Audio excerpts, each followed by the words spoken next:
Hello la famille, soyez les bienvenus une fois de plus sur d'éthique et désolé pour le retard. Nous venons par la triste nouvelle vous annoncer le décès du premier ministre ivoirien Ahmed Bakayoko. Pour plus de précisions, ça prend le générique suivant. Bon visionnement. Hello la famille, avant de commencer cette vidéo, n'oubliez surtout pas de cliquer sur le petit bouton rouge situé en bas de votre petit écran afin de vous abonner à la chaîne pour ne plus rater d'autres prochaines éditions. Bon visionnement. Vous pouvez le constater, le premier ministre, chef du gouvernement, secrétaire de la défense, Ahmed Bakayoko est décédé aujourd'hui en Allemagne dans une clinique où il suivait ses soins contre le cancer qui a fini par avoir raison de lui. En quelques secondes, nous allons vous donner un bref parcours de l'ex-ministre d'État, ministre de l'Intérieur. C'est après le petit générique suivant.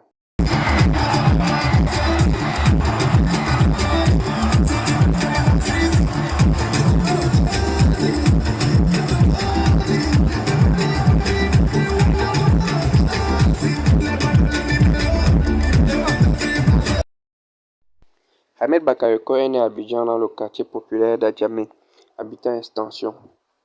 Il grandit au sein d'une famille musulmane de la classe moyenne. Son père est fonctionnaire et sa mère meurt alors qu'il est encore jeune.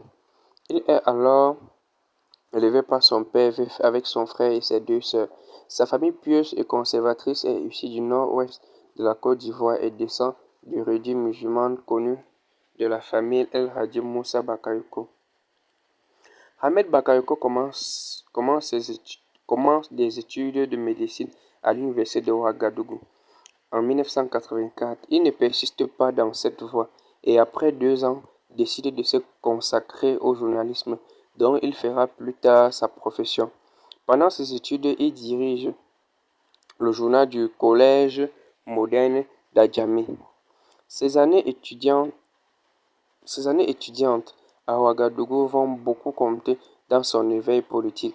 Pendant ses études au Burkina Faso, il devient responsable de l'amicale des élèves et étudiants ivoiriens au Burkina Faso.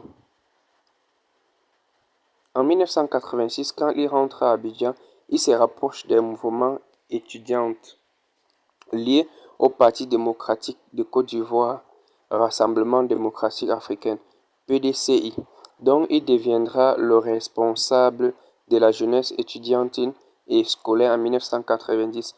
Formé au militantisme à l'école du mouvement des étudiants et élèves de Côte d'Ivoire, MEC. Il fait partie de la génération des jeunes Ivoiriens qui voient l'émergence du multipartisme. À partir de 1990, la réputation d'Ahmed Bakayoko grandit et il se fait remarquer lors de la campagne présidentielle de 1990. Il fonde à cette époque les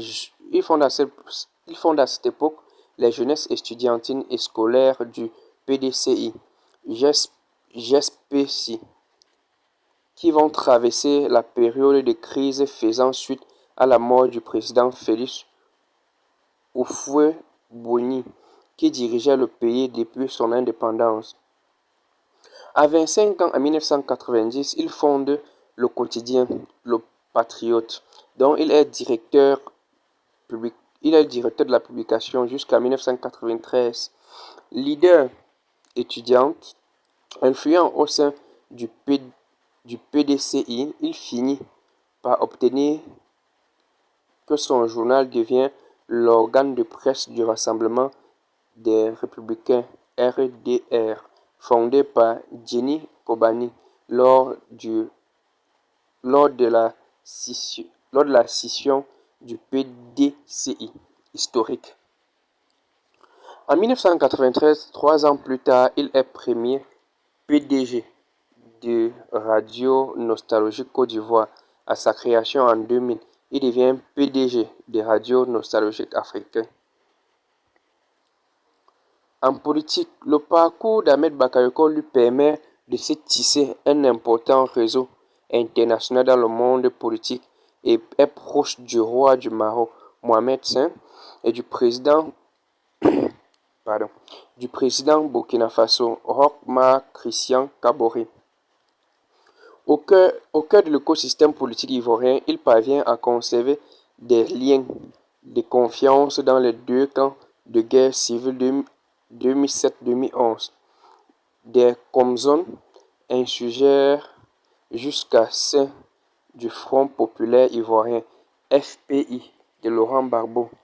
L'affirmation et la densification de son réseau a permis progressivement à Ahmed Bakayoko de s'imposer comme un négociateur et un intermédiaire dans le jeu politique ivoirien et sous-régional. Eh bien les amis, n'oubliez pas surtout de vous abonner à la chaîne, de cliquer sur la cloche de notification et de marquer un grand pouce vers le haut pour ne plus rater notre prochaine édition. Dans les prochaines heures, nous allons vous donner un pack-up complet sur la vie du Premier ministre, sur la vie de l'ex-ministre de l'Intérieur, sur la vie de l'ex-ministre d'État, tout son parcours scolaire, tout son parcours politique, tout son parcours professionnel. Et alors, restez scotché sur sa éthique.